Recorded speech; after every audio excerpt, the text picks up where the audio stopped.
Hi friends, welcome to my channel orange job information.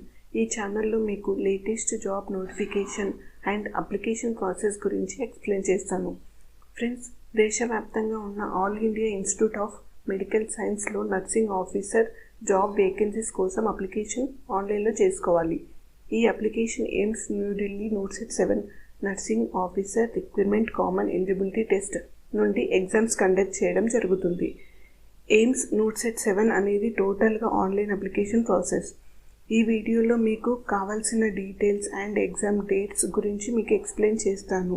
Online application process ఎలా apply చేసుకోవాలనేది డీటెయిల్డ్గా step by step process ఒక video చేశాను. ఆ వీడియో లింక్ డిస్క్రిప్షన్లో మెన్షన్ చేశాను. అలానే నోటిఫికేషన్ PDF లింక్ కూడా మీకు డిస్క్రిప్షన్లో మెన్షన్ చేశాను. ఈ వీడియో చివరి వరకు చూసి మీ ఫ్రెండ్స్ అండ్ ఫ్యామిలీలో అవసరం ఉన్న వాళ్ళకి షేర్ చేయండి. మీకు ఈ వీడియో ఇన్ఫర్మేటివ్గా అనిపిస్తే లైక్ అండ్ సబ్స్క్రైబ్ చేసుకోండి, ఛానల్ని సపోర్ట్ చేయండి. ఫ్రెండ్స్, ఇప్పుడు ఇక్కడ మీకు నోటిఫికేషన్ గురించి ఎక్స్ప్లెయిన్ చేస్తాను. యాజ్ పర్ నోటిఫికేషన్ మనకి శాలరీ గురించి ఇక్కడ మెన్షన్ చేయడం జరిగింది.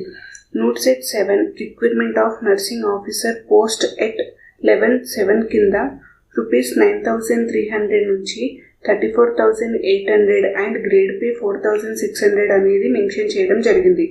క్వాలిఫికేషన్కి వచ్చేసరికి BSc honours nursing, BSc nursing, BSc post certificate, post basic nursing certificate ఇవి రికగ్నైజ్డ్ ఇన్స్టిట్యూట్ ఆర్ యూనివర్సిటీలో ఇష్యూ అయ్యి ఉండాలి. వీటితో పాటు nurses, midwives with states or Indian nursing కౌన్సిల్లో రిజిస్ట్రేషన్ అయ్యి ఉండాలి. ఈ రిజిస్ట్రేషన్ సర్టిఫికేట్ అనేది ఖచ్చితంగా ఉండాలి. అలానే డిప్లొమా ఇన్ GNM వీళ్ళు కూడా ఈ రిక్వైర్మెంట్కి అప్లై చేసుకోవడానికి చాయిస్ ఉంది. GNM సర్టిఫికేట్ అనేది రికగ్నైజ్డ్ ఇన్స్టిట్యూట్ ఆర్ బోర్డు నుంచి ఇష్యూ అయ్యి ఉండాలి.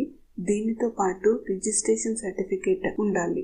GNM వాళ్ళకి మాత్రమే 2 years ఎక్స్పీరియన్స్, అది కూడా 50 bedded హాస్పిటల్లో ఆఫ్టర్ క్వాలిఫికేషన్ తర్వాతకే ఉండాలి.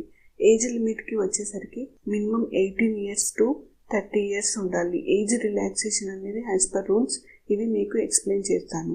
అప్లికేషన్ ఫీకి వచ్చేసరికి జనరల్ OBC క్యాండిడేట్స్కి 3,000, SC ST EWSకి 2,400, పర్సన్ విత్ డిజబిలిటీకి నో ఫీ, అంటే వీళ్ళకి ఫీ లేదు. SC ST క్యాండిడేట్స్ ఎవరైతే ఫీ పే చేస్తారో ఎగ్జామ్ రిజల్ట్ అనౌన్స్ చేసిన తర్వాతకి మీరు SC ST సర్టిఫికేట్ అనేది అప్లోడ్ చేస్తే వెరిఫై చేసి మీరు పే చేసిన ఫీని రీఫండ్ చేయడం జరుగుతుంది. ఇక్కడ ఎగ్జామ్ డేట్స్ గురించి కూడా ఇచ్చారు. ఎగ్జామ్ అనేది 2 స్టేజెస్గా ఉంటుంది. 1 preliminary, stage 2 mains. Preliminary exam 15th September 2024, mains exam 4th October 2024. CBT exam, CBT అంటే కంప్యూటర్ బేస్డ్ టెస్ట్. ఈ అప్లికేషన్ ప్రాసెస్ అనేది ఆన్లైన్లో ఉంటుంది. ఎయిమ్స్ అఫీషియల్ వెబ్సైట్లోకి వెళ్ళి అప్లికేషన్ ప్రాసెస్ అనేది కంప్లీట్ చేసుకోవాలి. అప్లికేషన్ ప్రాసెస్ని నేను స్టెప్ బై స్టెప్గా ఎక్స్ప్లెయిన్ చేసి ఆ వీడియో లింక్ని డిస్క్రిప్షన్లో మెన్షన్ చేశాను. సో మీరు అక్కడికి వెళ్ళి చెక్ చేయండి. డేట్స్కి వచ్చేసరికి application start date 1st August 2024 to 21st August 2024 up to 5 PM.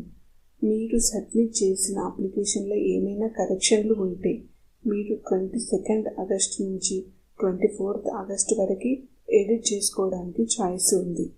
Last date 21st August రోజు మీరు అప్లికేషన్స్ మిడిల్లో ఉండి సబ్మిట్ చేయలేకపోయినా, పేమెంట్ అయ్యి అప్లికేషన్ సబ్మిట్ అవ్వకపోయినా ఈ అప్లికేషన్ అనేది రిజెక్ట్ అవుతుంది. సో మీరు లాస్ట్ డేట్ వరకు వెయిట్ చేయకుండా ఎర్లీగా అప్లికేషన్ని కంప్లీట్ చేసుకోండి. ఏజ్ రిలాక్సేషన్కి వచ్చేసరికి SC STకి 5 years, OBCకి 3 years, హ్యాండిక్యాప్కి 10 years. But handicap వాళ్ళకి 56 years అనేది ఎక్స్టెండ్ అవ్వకుండా ఉండాలి. నోట్సెట్ కండక్ట్ చేసే ఎగ్జామ్ ప్యాటర్న్ గురించి ఇక్కడ మనకి మెన్షన్ చేశారు. స్టేజ్ 1 ప్రిలిమినరీ ఎగ్జామ్లో ఉండే exam pattern, number of questions and ఎగ్జామ్లో ఉండే క్వశ్చన్స్ ఎక్కడి నుంచి మనకి వస్తాయి అనేది కూడా మెన్షన్ చేయడం జరిగింది.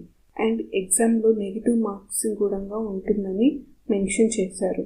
ప్రిలిమినరీలో క్యాస్ట్ వైజ్గా ఎన్ని మార్క్స్ రావాలి అని కూడా మనకి ఇక్కడ ఇచ్చారు. అలానే మెయిన్స్లో కూడా ఎలా క్యాండిడేట్స్ని షార్ట్ లిస్ట్ చేస్తారు అనేది నోటిఫికేషన్లో మెన్షన్ చేశారు. మీకు సిలబస్ అనేది కూడా మనకి నోటిఫికేషన్లో క్లియర్గా ఇచ్చాను. పీడిఎఫ్ లింక్ని మీకు డిస్క్రిప్షన్లో ఇచ్చాను, ఒకసారి చెక్ చేయండి. ఎయిమ్స్లో మీకు ఎన్ని పోస్టులు ఉన్నాయనేది మీకు కోర్స్ టైంలో ఇన్ఫామ్ చేయడం జరుగుతుంది. ఎయిమ్స్ లొకేషన్ ఎక్కడ ఉన్నాయనేది కూడా మనకు అడ్రస్తో పాటు ఇక్కడే ఇచ్చారు. ఇక్కడ మనకి ఆంధ్రప్రదేశ్లో ఉన్న ఎయిమ్స్ మంగళగిరి కూడా మనకి వేకెన్సీస్ ఉన్నాయి.